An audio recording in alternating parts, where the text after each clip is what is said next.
Mimba ni mchakato wa asili wa muda mrefu kwa binadamu.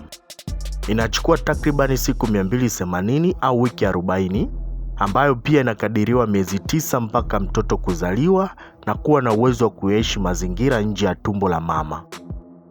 Mchakato huu kwa mtoto huanzia kwenye seli moja tu, ambayo ni mchanganyiko wa yai la mama na mbegu ya baba. Seli hiyo hugawanyika mpaka kupata mamilioni mengine ya seli ambazo huunda viungo mbalimbali ndani na nje ya mwili wa mtoto.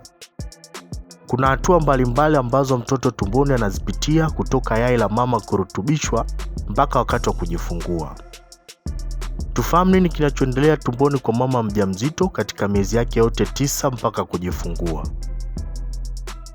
Katika mwezi huu mtoto huanza kubadilisha mkao wake kujiandaa kutoka nje ya tumbo la mama.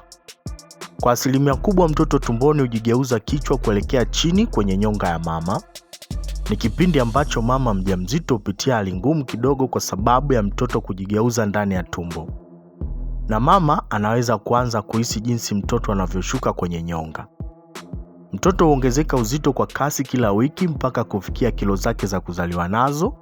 Kwa kawaida urefu wa mtoto unaweza kufikia inchi 18 mpaka 20 na uzito wake unaweza kufikia wastani wa kilo 3 mpaka 4. Kwa mama mjamzito kipindi hiki ndicho cha kujiandaa, kwani uchungu unaweza kutokea siku yoyote kwenye wiki hizi za mwisho.